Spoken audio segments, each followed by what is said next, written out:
My cousin steals all my boyfriends just for fun, only to tell the whole family that they're no good and that she's more of a woman than me. Before continuing the story, let us know in the comments which city you're watching from. Don't forget to subscribe to the channel. Hit the notification bell so you won't miss more stories, and leave your like on the video. My cousin has always been like this. Ever since we were kids, she had this sick need to prove she was better than me at everything. But what hurt me most was her specialty: stealing my boyfriends. It wasn't for love or passion. It was pure entertainment. She'd seduce them, play with them for a few weeks, then discard them like broken toys. And in the end, in front of the whole family, she'd proclaim they weren't worth it anyway, and that I needed more self-esteem to get real men. This time would be different. It had to be. Oliver and I had been together for 6 months, the longest relationship I'd ever maintained. He was everything my family always wanted me to achieve: successful, handsome, educated. He worked at a consulting firm and had ambitious plans for the future. "Are you bringing him to Sunday dinner?" my mother asked over the phone, with that excitement she only showed when it came to something she could show off. "I'm still thinking about it," I replied, already knowing what was coming. "Honey, you can't keep hiding him forever. Your cousin will be there and she's been asking about him. She's doing so well after her divorce, you know. The settlement left her very comfortable and she has such an active social life." There it was. The comparison. My successful divorced cousin who lived luxuriously off her ex-husband's alimony while dating different men every week. The golden standard I could never reach. "I know, Mom. She just wants to meet him. She's family, Zoe. What harm could it do?" What harm? She'd systematically destroyed every relationship I'd had since high school. The pattern was always the same. She'd show interest, use her charm and experience to seduce them, make them feel like they were missing out by being with boring little me, then dump them and tell everyone how they weren't good enough for our family anyway. But I'd learned from past mistakes. This time, I'd prepared Oliver from the beginning. I'd told him about her methods, her pattern, her need to prove her superiority. I'd asked him to reject any attempts at contact on social media, to keep his distance, to remember that she wasn't interested in him as a person, just as another trophy to steal from me. "I'll tell her all about him when I see her," Oliver had said, laughing when I first explained the situation. "Don't worry, I'm not going anywhere." He thought it was funny, a family quirk. He had no idea what he was up against. My cousin had perfected her technique over the years. She knew exactly how to make a man feel special, desired, like he was settling for less. She'd start with social media, casual likes, then comments, then private messages. She'd find common interests, shared experiences, reasons they should meet for coffee just as family. But Oliver had been strong so far. He'd shown me every friend request she'd sent using different fake accounts on Snapchat. Every single one rejected. Every attempt to connect blocked immediately. "She's persistent," he'd said after the 5th fake account attempt. But also kind of pathetic. Don't you think? I wanted to believe he was immune. I wanted to believe that this time would be different, that I'd finally found someone who wouldn't fall for her games. The problem was my mother. In her excitement to show off my new boyfriend, she'd let slip our address during one of her conversations with my aunt. And my cousin, being who she was, saw that as an invitation. I should have known she'd find a way to get to him directly. The doorbell rang on a Tuesday afternoon when I was at work. Oliver was home taking calls for his consulting project when my cousin decided to make her move. "Someone's here to see you," he texted me. "Says she's your cousin?" My stomach dropped. "Don't let her in," I typed back frantically. "I'm serious. Just tell her I'm not home and you're busy." Too late. She's already inside. Says your mom gave her our address because she wanted to drop off something for you. Of course she did. My cousin had probably spun some story about a family heirloom or a birthday gift that couldn't wait. My mother, in her endless need to facilitate family connections, had practically rolled out the red carpet. I called Oliver immediately. "Get her out of there. Now." "Relax, Zoe. She seems nice enough. We're just talking." That's exactly what I'm worried about. But Oliver had already hung up. For the next 3 hours, I sat at my desk, unable to concentrate on anything except what was happening in my apartment. I'd spent months preparing him for this moment, explaining her tactics, warning him about her methods. Yet here she was, in our space, working her magic while I was trapped 20 miles away in downtown traffic. When I finally got home, I found them sitting on opposite ends of our couch, both scrolling through their phones in what appeared to be comfortable silence. My cousin looked up with that innocent smile she'd perfected over the years. "Zoe, finally! I was just telling Oliver about the family cookbook Mom wanted me to give you. She held up a slim recipe book that I knew had been gathering dust in my aunt's kitchen for years. Oliver looked up from his phone, and I could see the irritation in his eyes. Good. That was good. She's been here for 3 hours, he said flatly. I kept telling her you weren't home, but she insisted on waiting. I just wanted to make sure you got this, my cousin said sweetly. And I thought it would be nice to finally meet the man who's made you so happy. The way she said happy made it sound like a temporary condition she could easily remedy. Well, now you've met him, I said, taking the cookbook. Thanks for bringing this by. She didn't move. Instead, she turned back to Oliver with renewed interest. I was just telling him about the business opportunities in this area. My ex-husband has connections all over the state, and I know Oliver's looking to expand his consulting work. My blood ran cold. She'd found his weakness, his ambition. In 3 hours, she'd managed to identify exactly what mattered most to him professionally and positioned herself as the key to his success. That's really not necessary, I said quickly. Oh, but it is, she continued, her eyes never leaving Oliver's face. A talented man like this shouldn't be limited to local clients. I could make some calls. Oliver looked interested despite himself. What kind of connections? Major corporations, government contracts, international firms. The kind of clients that could set you up for life. I watched as the seeds of temptation were planted. This was how she always started. Not with flirtation, but with opportunity. She made herself indispensable first, seductive second. I should probably get going, she finally said, standing up gracefully. But Oliver, would you mind if I added you on social media? I'd love to share some of those contacts I mentioned. This was it. The moment I'd been preparing for. Oliver looked at me, then back at her, clearly torn between the professional opportunity and the promises he'd made to me. I don't really use social media for business, he said carefully. Oh, but everyone does these days. It's the only way to network effectively. She pulled out her phone. Just add me on one platform. I promise I won't spam you with cat videos. She laughed at her own joke, and I saw Oliver's resolve wavering. The 3-hour conversation had worn him down, and the promise of career advancement was too tempting to ignore. I guess just on LinkedIn would be okay, he said finally. My heart sank. It was such a small concession, but I knew it was the first crack in the wall.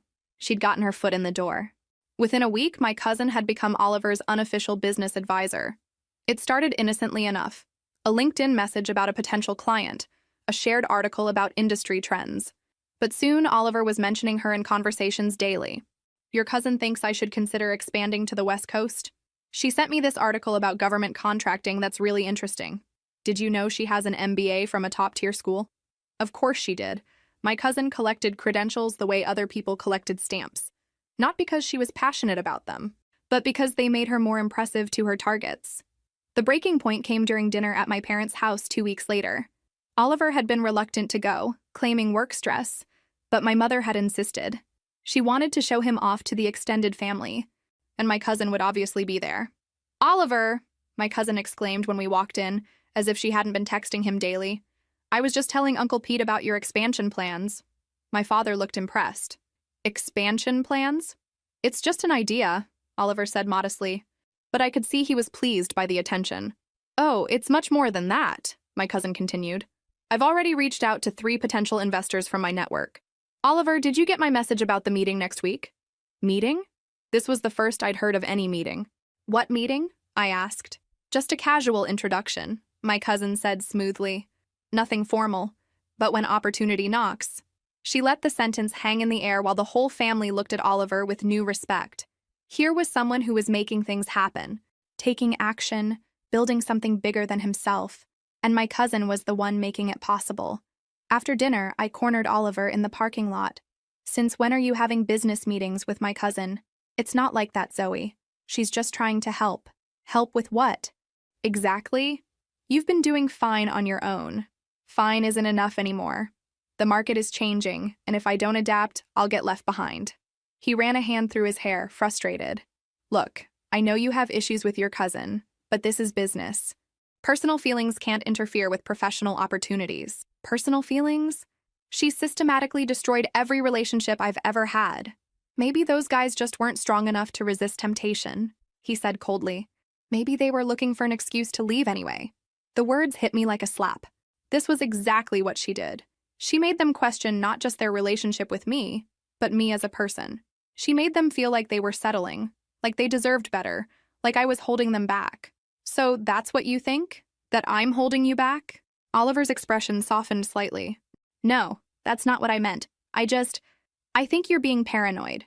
Your cousin has been nothing but professional with me. Professional. That's how she always started. Pure business, legitimate opportunities, mutual benefit. The seduction came later, so gradually that her targets never saw it coming. Over the next few days, Oliver became increasingly absent. He was either at meetings she'd arranged, on calls with her contacts, or researching markets she'd suggested. When he was home, he was distracted, constantly checking his phone for her messages. She thinks I should consider opening a satellite office in Denver, he told me one evening, not looking up from his laptop. Denver? Since when do you want to live in Denver? It's not about living there. It's about market penetration, establishing a regional presence. He was using language I'd never heard from him before, business jargon that sounded like it came straight from my cousin's mouth. Oliver, do you realize you've talked more about business with my cousin in 2 weeks than you've talked about anything with me? He finally looked up. That's not true. When's the last time we had dinner together? When's the last time we watched a movie or went for a walk or had a conversation about something other than your expansion plans? He opened his mouth to respond, then closed it. He couldn't remember either. This is exactly what she does, I said quietly. She finds what matters most to you and makes herself essential to it. It's not about business, Oliver. It's about control. You're being ridiculous, he said, but there was less conviction in his voice than before. That night, I lay awake listening to him type messages on his phone. Even in the dark, I could see the glow of the screen, could hear the soft ping of incoming texts. I didn't need to look to know who he was talking to. My cousin had found her way in. The first real breach came during what was supposed to be a romantic dinner. Oliver had suggested we try the new Italian place downtown, our first real date in weeks. I was hopeful, thinking maybe he was finally pulling back from my cousin's influence. But halfway through our appetizers, his phone buzzed with a message that made his face light up. She did it, he said, grinning at his screen. Who did what? Your cousin. She got me a meeting with Harrison Industries. Do you know what this means? I didn't. But I had a sinking feeling I was about to find out.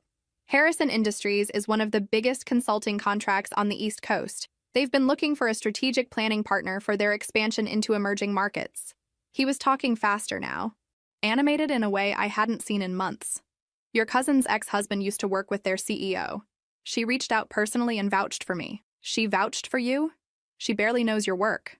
She knows enough. We've been going over my portfolio, my case studies, my 5-year projections.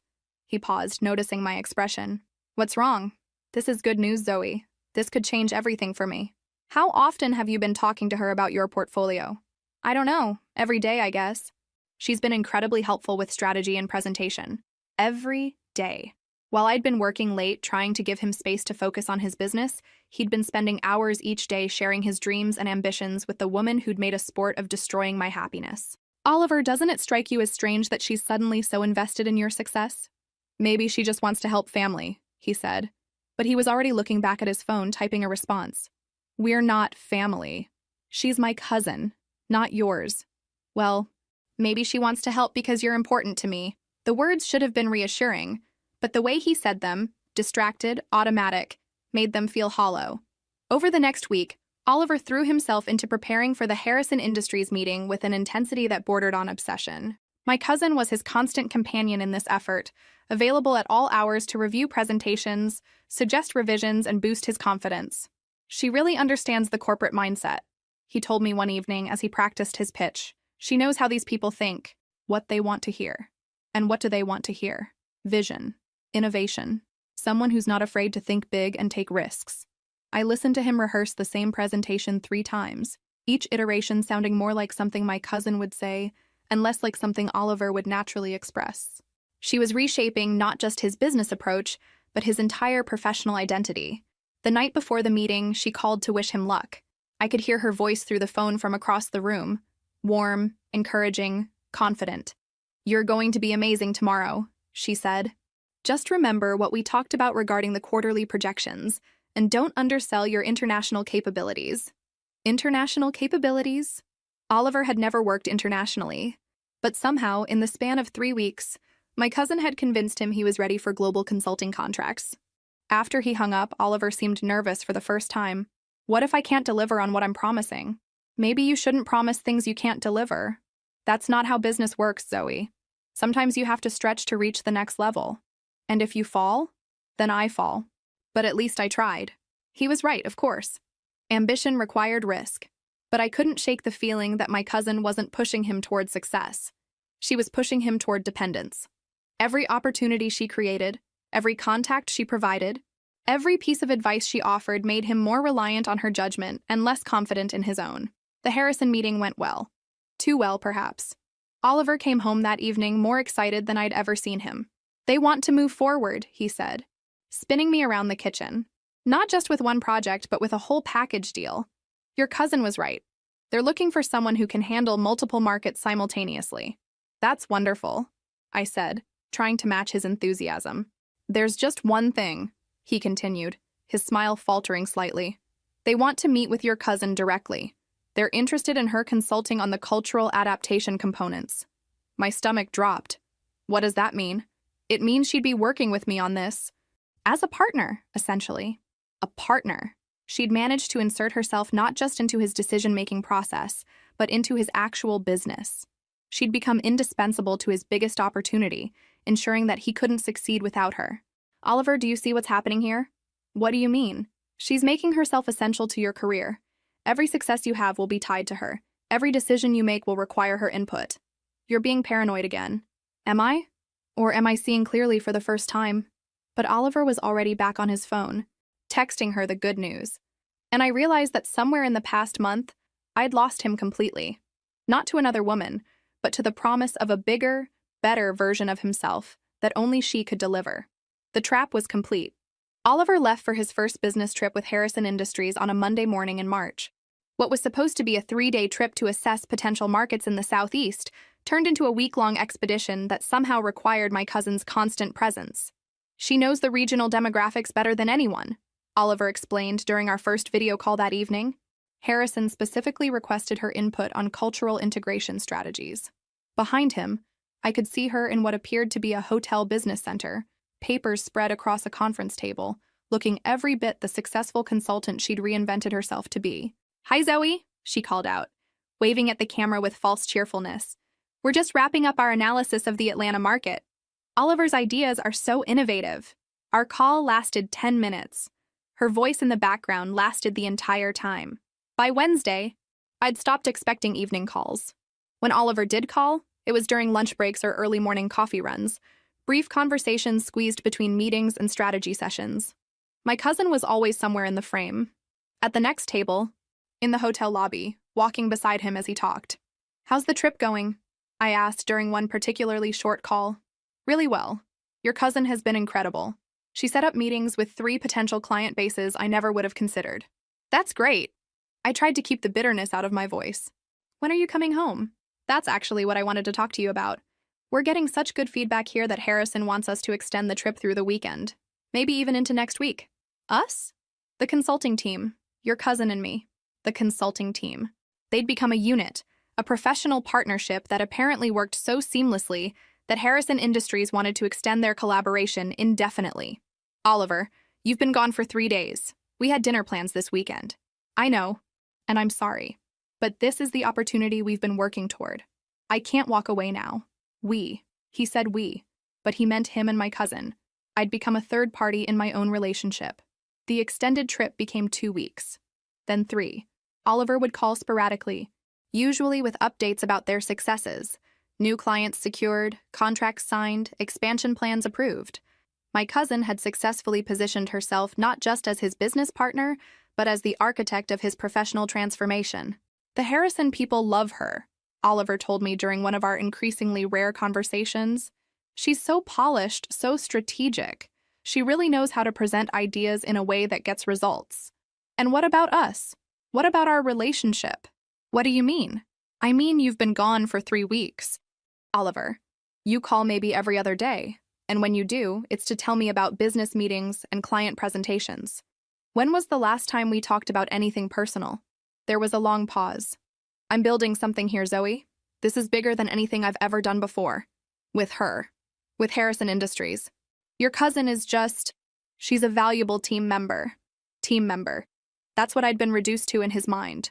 Someone who wasn't on the team, who didn't understand the bigger picture, who was somehow holding him back from his full potential. When he finally came home, it was for exactly one day. He needed to pack different clothes, pick up some documents, and prepare for the next phase of the project, which would take him to potential markets on the West Coast. How long this time? I asked, watching him fold shirts I'd given him for Christmas into his suitcase. A month, maybe 2. It depends on how quickly we can establish the regional offices. We? The Harrison consulting team. He wouldn't even say her name anymore. She'd become so integrated into his professional identity that referencing her directly felt redundant. That night, as Oliver slept beside me for the first time in weeks, I lay awake thinking about how completely she'd won. She hadn't seduced him with flirtation or sexual appeal. She'd done something far more sophisticated. She'd become essential to his dreams. Every success he achieved would be tied to her. Every ambitious goal would require her expertise. When he left the next morning, kissing me goodbye with the distracted affection of someone whose mind was already elsewhere, I realized I was living with a stranger. The man I'd fallen in love with had been replaced by someone whose entire sense of self-worth depended on my cousin's validation and support. My phone buzzed with a text from my mother. "How's Oliver's business trip going? Your cousin posted some lovely photos from their client dinner last night. They look like such a professional team." I didn't respond. What was there to say? That she was right? That they did look like a perfect team?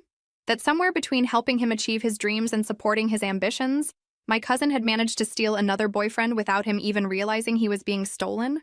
The worst part was that I couldn't even blame Oliver entirely. She'd given him everything he wanted professionally while I'd been focused on our relationship. She'd made him successful while I'd been trying to make him happy. And in the end, success had proven more seductive than happiness. I was losing him one business meeting at a time. The mistake that changed everything happened on a Thursday evening in April. Oliver had been gone for 6 weeks. Our conversations had dwindled to brief text exchanges, and the occasional video call dominated by business updates. I was tired, frustrated, and desperate for any connection to the situation that was slowly destroying my relationship. I meant to call my cousin directly. Instead, I somehow dialed her ex-husband's number. "Hello?" The voice was deeper than I expected, tinged with confusion at receiving a call from someone whose number he didn't recognize. "Oh, I'm sorry, I was trying to reach—" "Wait, you're Zoe, aren't you? My ex-wife's cousin?" There was something in his tone that made me pause. Not warmth. Exactly. But recognition mixed with something that sounded almost like sympathy. "Yes, that's right. I was trying to call her, but I must have mixed up the numbers." "Don't hang up," he said quickly. "Actually, I'm glad you called. I've been wanting to talk to someone from her family." "About what?"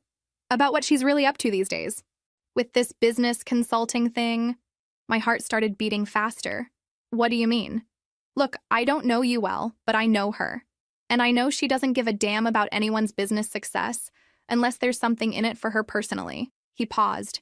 "She's been posting all these photos on social media, traveling around the country with some guy, talking about their professional partnership. But the captions, they read like she's trying to make someone jealous." "Someone like who? Someone like you?" "I'm guessing."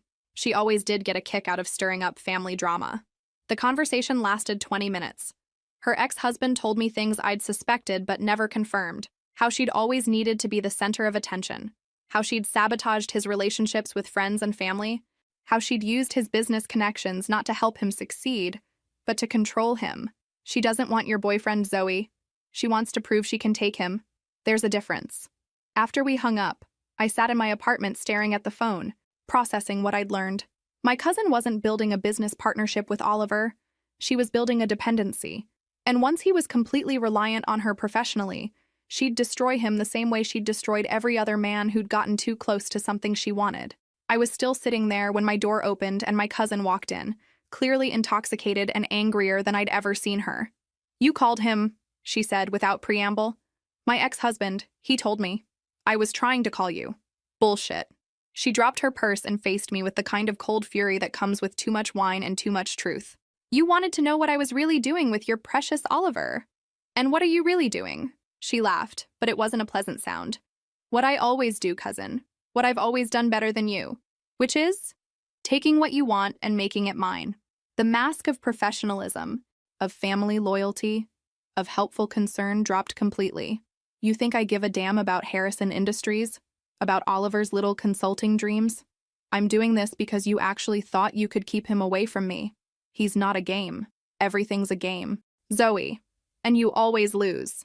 She moved closer, swaying slightly, but maintaining that predatory confidence that had terrified me since childhood. You want to know the truth? I could have had him the first day I walked into your apartment. Could have seduced him right there on your couch while you were at work. But that would have been too easy. Too quick. I wanted you to watch it happen slowly. I wanted you to see exactly how little you mean to him when someone better comes along. You're sick. I'm successful. There's a difference. She pulled out her phone and showed me the screen. Photos from their latest business trip. The two of them at client dinners, hotel lobbies, conference rooms. Look at these pictures, Zoe. Really look at them. He's happier with me in 3 months than he ever was with you in 6. The photos were devastating not because they were romantic, but because they showed exactly what she'd said. Oliver looking energized, confident, fulfilled in a way I'd never managed to inspire. He thinks he needs me for business, she continued. But pretty soon he'll realize he just needs me, period. That's when Oliver walked in. He'd come home early, planning to surprise me with a weekend together before his next trip.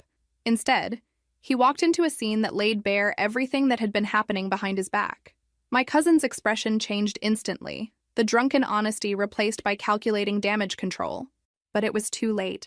Oliver had heard enough to understand exactly what kind of game he'd been drawn into. "How long have you been standing there?" she asked, her voice suddenly small. "Long enough," Oliver said quietly. His face was pale, his expression unreadable. For the first time in my life, I watched my cousin struggle to regain control of a situation. She tried charm, then explanation, then indignation, but nothing worked. The truth was out, and even her considerable skills couldn't put it back in the box. Oliver looked at me, then at her, then back at me again. "I need to think," he said finally, and walked out of the apartment. My cousin left without another word, and I was alone with the wreckage of everything I'd tried so hard to protect. Oliver didn't come home that night, or the next. When he finally returned on Saturday afternoon, he moved through our apartment like a stranger, packing clothes and documents with mechanical efficiency. He wouldn't look at me directly, wouldn't engage in conversation beyond practical necessities.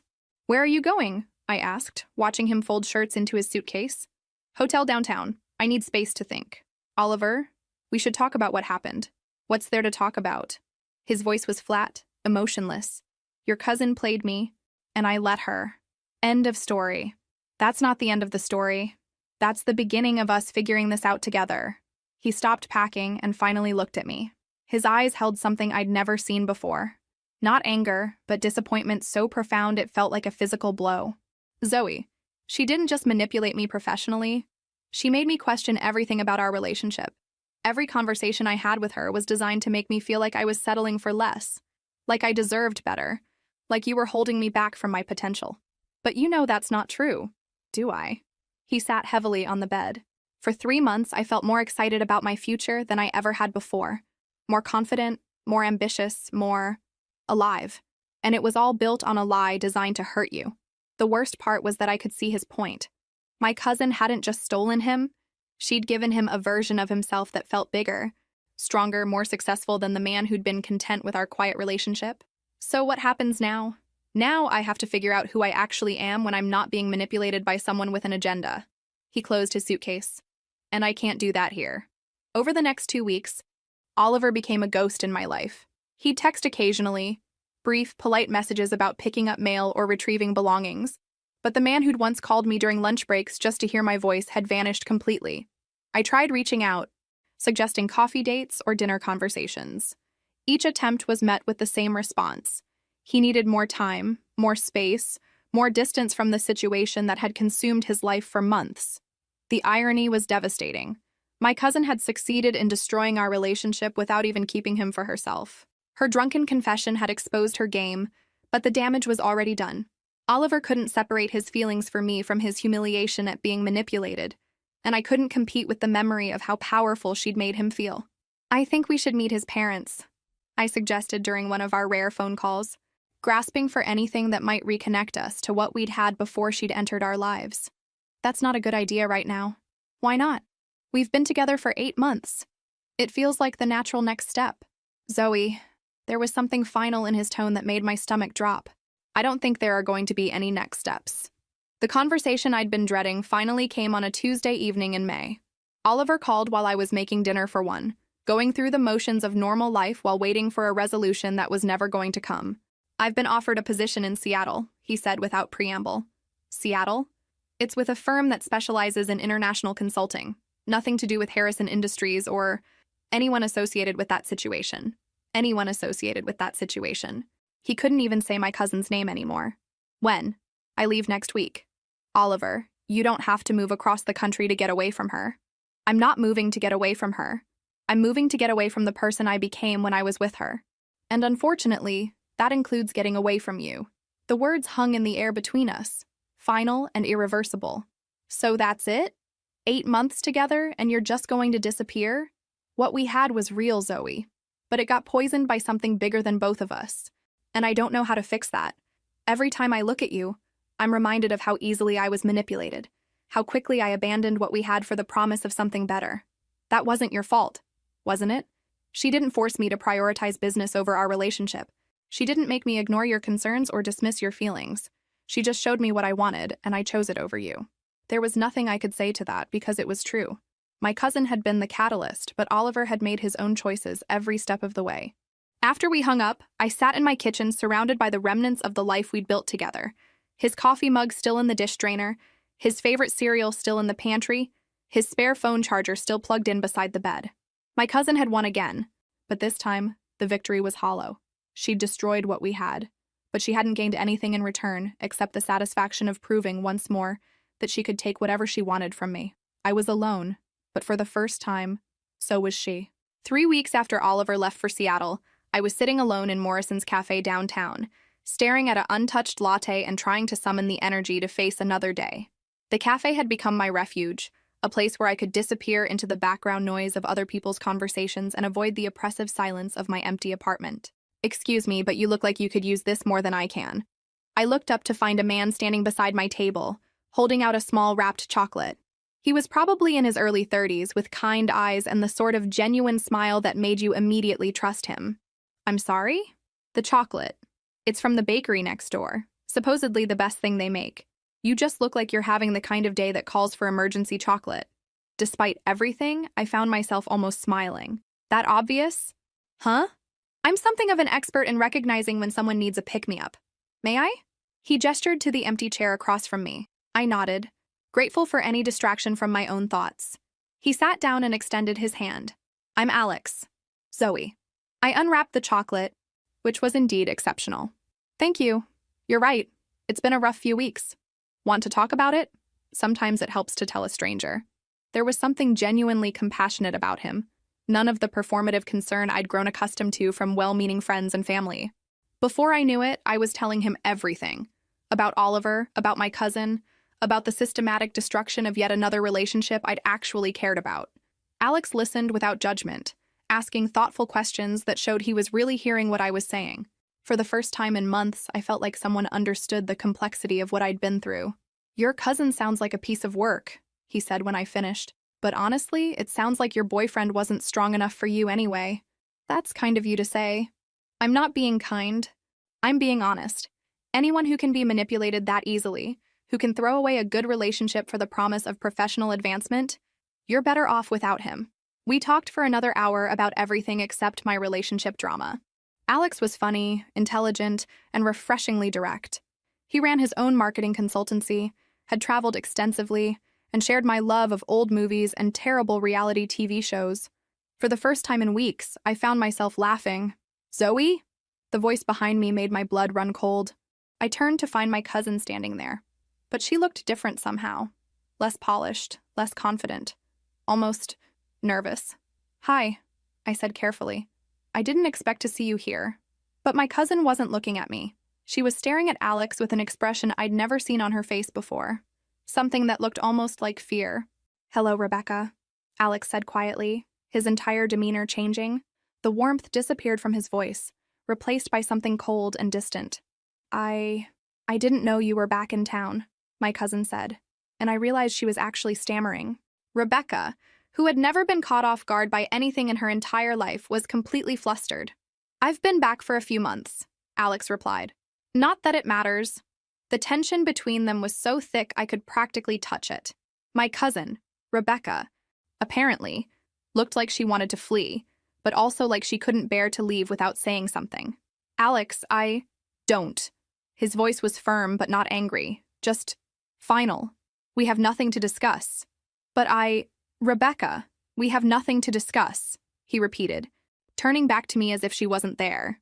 For the first time in my entire life, I watched my cousin retreat. She stood there for another moment, clearly struggling with the unprecedented experience of being dismissed, then turned and walked away without another word.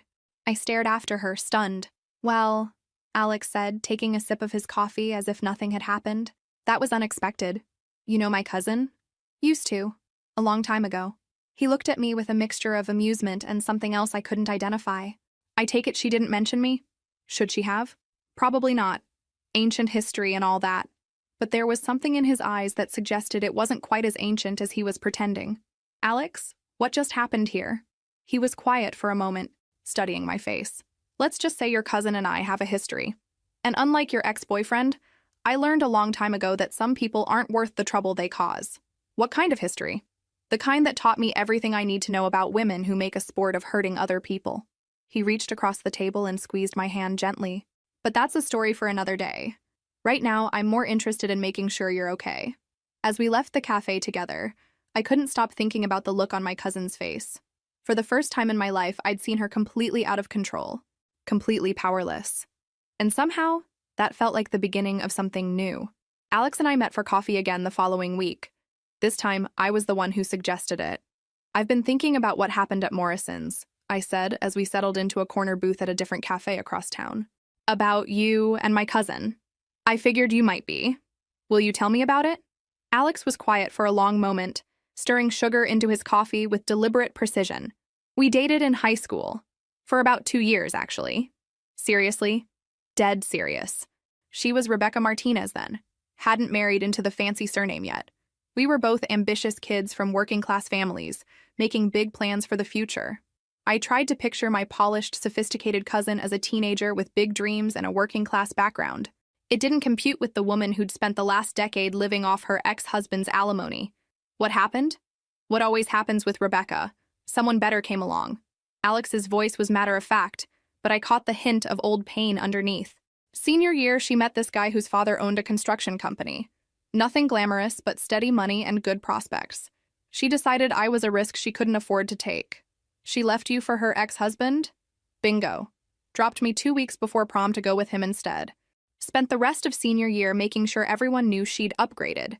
The cruelty was so typically Rebecca that I almost laughed.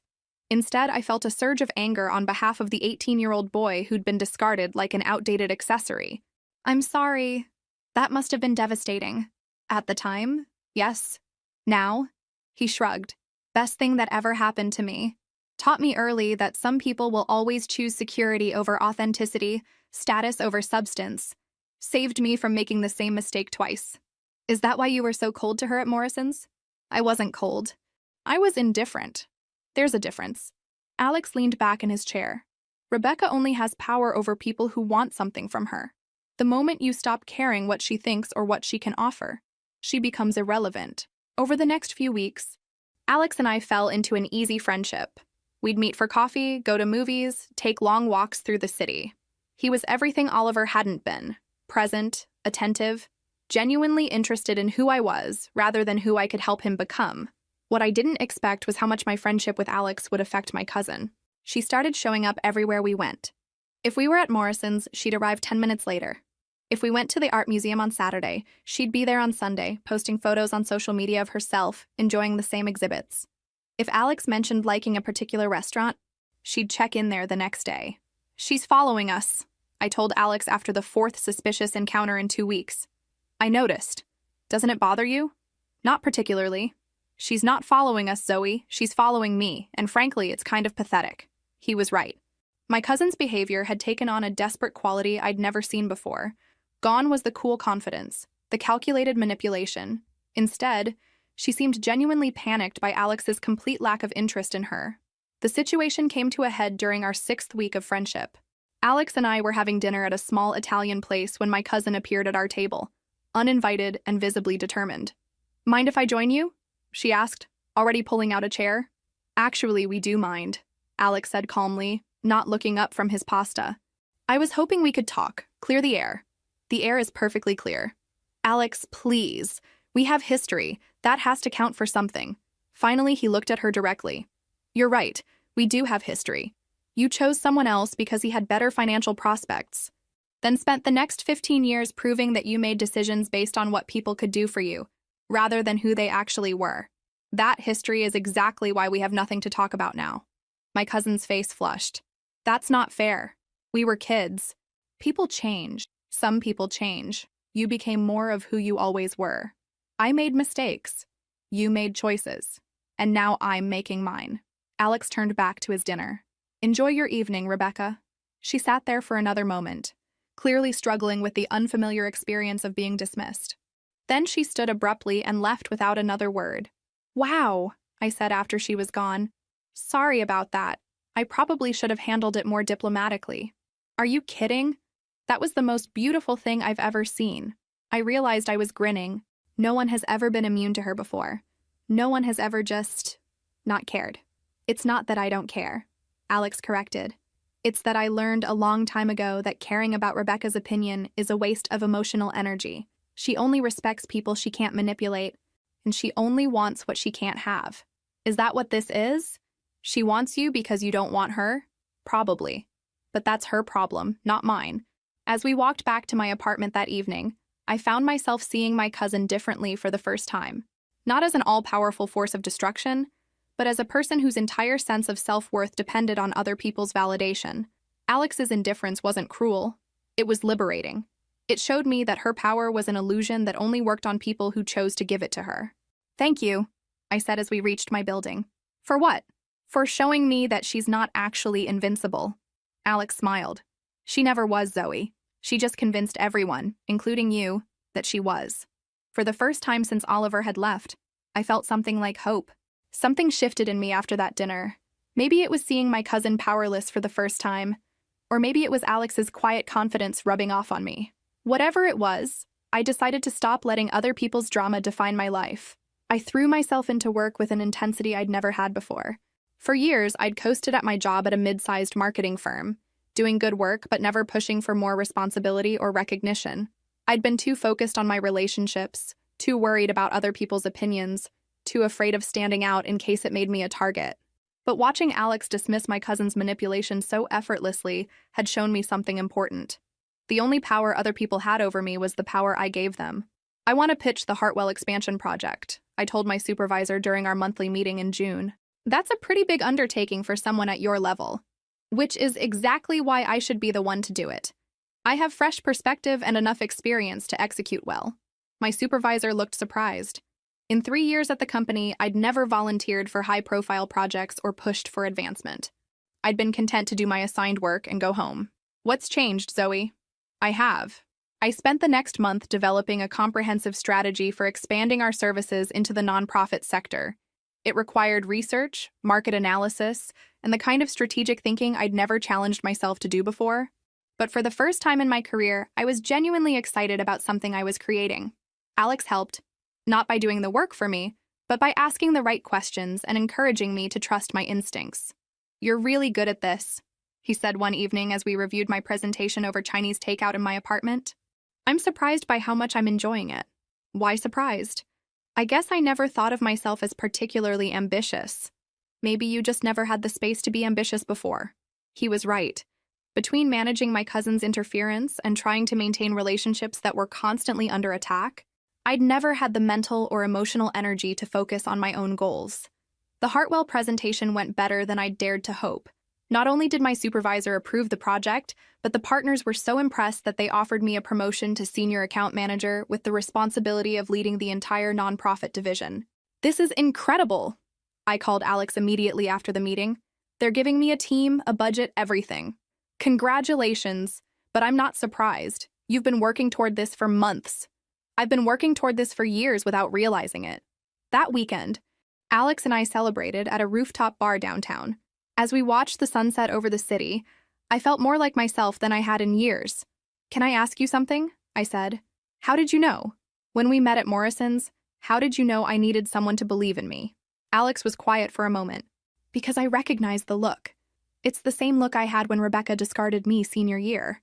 Like you were questioning everything about yourself instead of questioning the people who made you feel that way. And how did you get past it? Time, success, and learning to choose people who saw my potential instead of people who saw my vulnerabilities."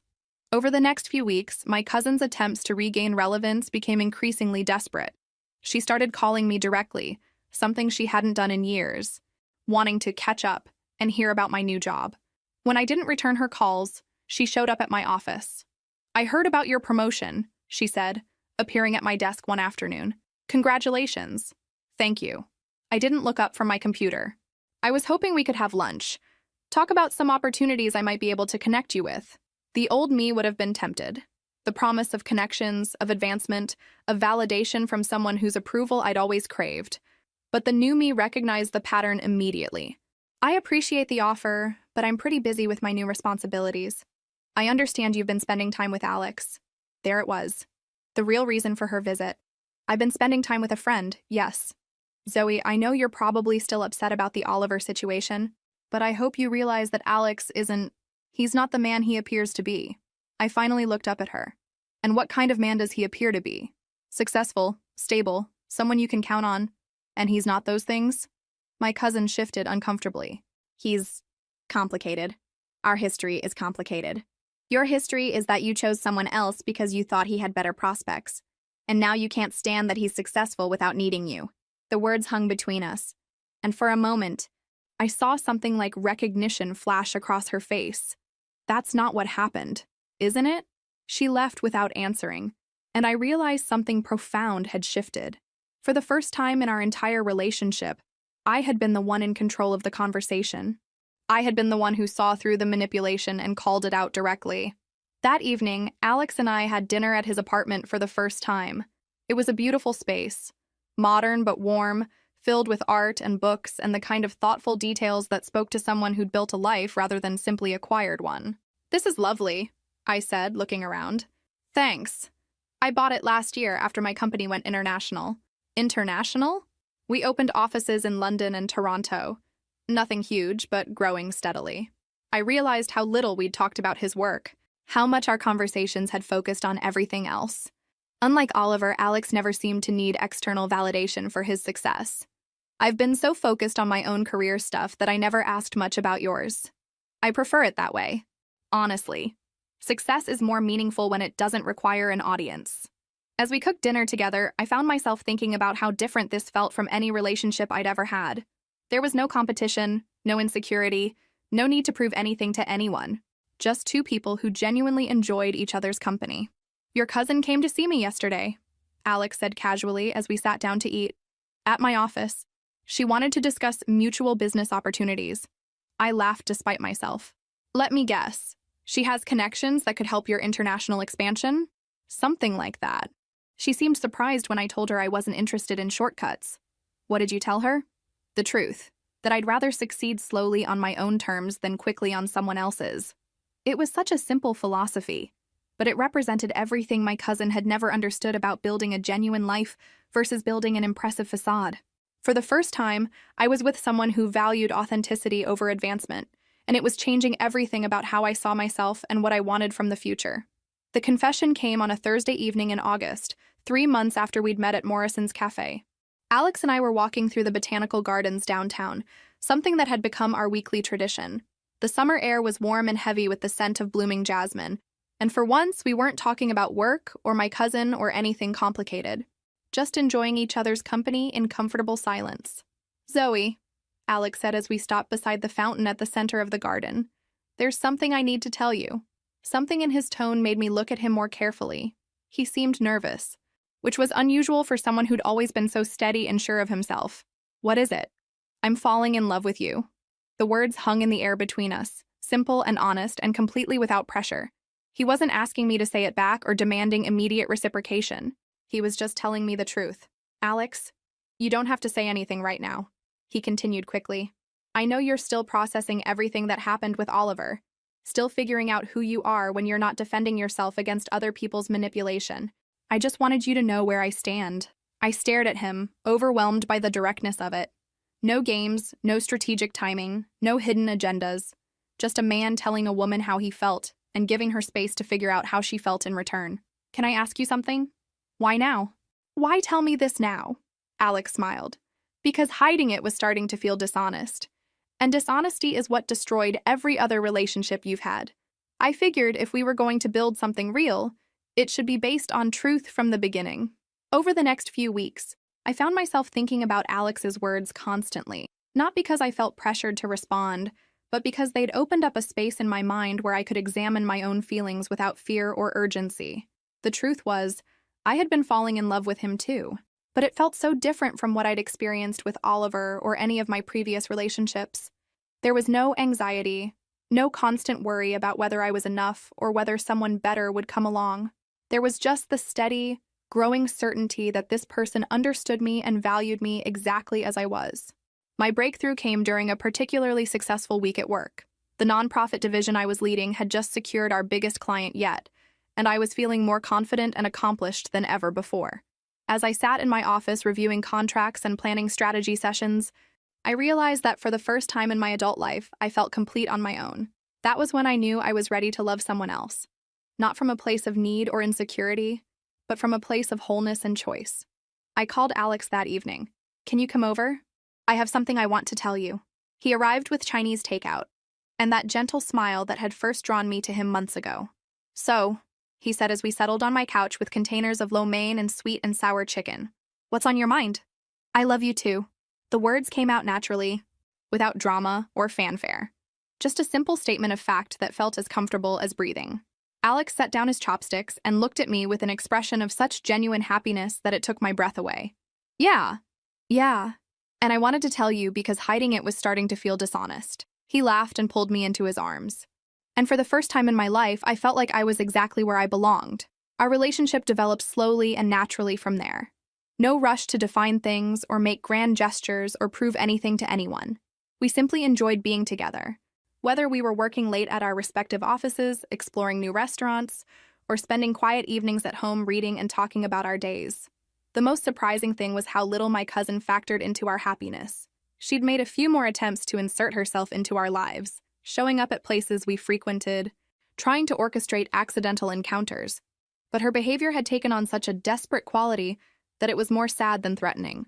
The final encounter came on a Saturday afternoon in September. Alex and I were browsing at the farmer's market when we literally bumped into my cousin near the flower vendors. Oh, Zoe, Alex, what a surprise. But this time she didn't look manipulative or calculating. She just looked tired. Hi, Rebecca, Alex said neutrally. I actually wanted to talk to both of you, she said, surprising me. I owe you an apology, Zoe. Several apologies, actually. I glanced at Alex, who shrugged as if to say this was my call. What kind of apology? The kind where I admit that I've spent most of our lives being jealous of something I couldn't even name, and taking it out on you in the cruelest ways possible. It was the closest thing to self-awareness I'd ever heard from my cousin. What changed? I asked. She looked at Alex, then back at me. Watching someone choose authenticity over opportunity, I guess. Watching you become the person you always could have been if I hadn't spent so much energy trying to prove you weren't good enough. Rebecca. I'm not asking for forgiveness, she continued. I don't deserve it. I'm just asking for the chance to stop being the villain in your story. Alex and I exchanged another look. There was no manipulation in her voice, no hidden agenda that I could detect. Just someone who'd finally recognized the cost of her own behavior. Okay, I said finally. We can try that. She nodded and walked away without trying to extend the conversation or make it about her needs. For the first time in our entire relationship, she'd said what she needed to say and then given me space to process it. That was unexpected, Alex said as we watched her disappear into the crowd. Good unexpected or bad unexpected? Just unexpected. How do you feel about it? I thought about it as we continued walking through the market, Alex's hand warm and steady in mine. Like maybe she's finally figured out what I learned months ago, that other people's happiness isn't a threat to your own. That evening, as Alex and I cooked dinner together in my kitchen, I realized how much my life had changed since that day at Morrison's Cafe. I had work that excited me, a relationship that fulfilled me, and for the first time ever, a cousin who wasn't actively trying to destroy my happiness. Most importantly, I had myself, confident, capable, and finally free from the need for anyone else's validation to feel complete. We got married on a quiet Saturday morning in October, exactly 1 year after Oliver had left for Seattle. It wasn't a grand affair, just us, a justice of the peace, and 2 friends as witnesses in the small courthouse downtown. Alex had suggested something bigger, but I'd wanted something that was entirely ours, free from the performance and drama that had characterized so much of my past. "Are you sure you don't want your family there?" Alex had asked when we were planning. "I want the people who've supported us to be there. That's you, me, Sarah from work, and your business partner, Tom. Everyone else can find out later." We'd planned to tell our families after a quiet honeymoon weekend, but my cousin had other ideas. I was signing the marriage certificate when I heard familiar heels clicking across the courthouse lobby. My heart sank as I looked up to see my cousin striding toward us in a dramatic red dress that was entirely inappropriate for a Tuesday morning courthouse wedding. "I can't believe you didn't tell anyone," she announced, loud enough for everyone in the building to hear. "Your own family had to find out from social media posts." I looked at Alex, confused. We hadn't posted anything on social media. "Sarah posted a photo of us signing the papers," Alex explained quietly. "She tagged you." My cousin was in full performance mode now, drawing attention from court clerks and other couples waiting for their ceremonies. "This is so typical of you, Zoe. Always sneaking around, always hiding things from the family." She turned to Alex with exaggerated concern. "I hope you know what you're getting into." She's always been secretive. But something remarkable happened. Instead of the usual audience of impressed onlookers, people just looked annoyed at the disruption. The courthouse staff continued their work. The other couples waiting for ceremonies ignored her completely. Even the justice of the peace seemed more irritated than impressed by her dramatic entrance. "Rebecca," Alex said calmly, "we chose a small ceremony because that's what we wanted. It wasn't personal. Everything is personal when it comes to family." "Then maybe you should have been the kind of family member who gets invited to important occasions," I said, surprising myself with my directness. My cousin's mouth fell open. She was clearly expecting either apologies or arguments, not calm confidence. "I came here to celebrate with you," she said, her voice losing some of its theatrical quality. "Then celebrate," I replied. "But don't make our wedding about your feelings." For a moment, we all stood there in silence. Then my cousin did something completely unexpected. She laughed. Not her usual calculated laugh designed to regain control, but something that sounded almost genuine. "You know what? Fair enough." She stepped forward and, to my amazement, gave me a proper hug. "Congratulations, Zoe. You found a good one." She turned to Alex and extended her hand. "Take care of her. And thank you for showing me what it looks like when someone chooses authenticity over opportunity." With that, she walked away, leaving us to finish our ceremony in peace. "That was," Alex began. "Different," I finished. "She's really trying to change. Are you okay with her being here?" I thought about it as we posed for photos with Sarah and Tom, as we signed the final paperwork, as we walked out of the courthouse as husband and wife. Actually, yes. It feels right that she witnessed this. She was part of the journey that brought us together, even if she didn't mean to be. Our honeymoon was a weekend in a cabin upstate, quiet, simple, and perfect. We hiked during the day and cooked together in the evenings, talking about our plans for the future and marveling at how different this felt from any relationship either of us had ever had. "No drama," Alex said on our last evening, as we sat on the porch watching the sunset. "No games. No one trying to prove anything to anyone else. Just us. Just us." 6 months later, I received a wedding invitation in the mail. My cousin was getting married again, this time to a man she'd met in a grief counseling group after her father's death. The wedding was small, tasteful, and apparently based on something real rather than strategic. "Are you going?" Alex asked when I showed him the invitation. "I think so. You? If you want me there." The wedding was lovely. My cousin looked genuinely happy in a way I'd never seen before. Not performatively happy or strategically happy, just content. Her new husband was quiet and kind, the sort of person who clearly valued her for who she was rather than what she could do for him. During the reception, she approached Alex and me at our table. "Thank you for coming," she said simply. "Thank you for inviting us. I wanted to tell you both something." She took a breath. "I've been in therapy since last year, working through some things." "How's that going?" I asked. "Hard, but necessary." She looked at Alex. "My therapist helped me understand that I was never actually competing with you, Zoe. I was competing with my own insecurity. You were just the convenient target. I appreciate you telling me that. I also wanted you to know that I'm genuinely happy for you both. You have something real, and that's rare. As Alex and I drove home that evening, I reflected on how much had changed since that day at Morrison's Cafe, when a kind stranger had offered me chocolate and changed the entire trajectory of my life. Oliver had eventually reached out 6 months after our wedding. He was doing well in Seattle, had met someone new, and wanted to apologize for how things had ended between us. I'd accepted his apology and genuinely wished him well. Some relationships end not because anyone is evil, but because people are human and make mistakes when they're confused or scared. My cousin had found her own version of happiness with someone who appreciated her intelligence and drive without needing her to prove her worth through manipulation and control. My mother had eventually adjusted to the idea that I was capable of making good decisions without her guidance or comparisons to other family members. And Alex and I had built something that neither of us had ever experienced before, a relationship based on mutual respect, genuine affection, and the radical idea that love shouldn't require strategy or defense. Looking back, I realized that my cousin's pattern of destruction had been a twisted gift. Each relationship she'd sabotaged had taught me something important about what I didn't want, about the difference between being chosen and being settled for, about the importance of building a life that didn't depend on anyone else's approval or validation. Most importantly, it had taught me that the only person who could really destroy my happiness was me, by accepting treatment I didn't deserve, by staying in situations that diminished me, by believing that I needed to compete for love instead of simply being worthy of it. My cousin had spent years proving she could take whatever she wanted from me, but in the end, the most valuable thing she'd given me was the knowledge that no one could take anything I didn't give them permission to take, and I'd finally learned to stop giving that permission.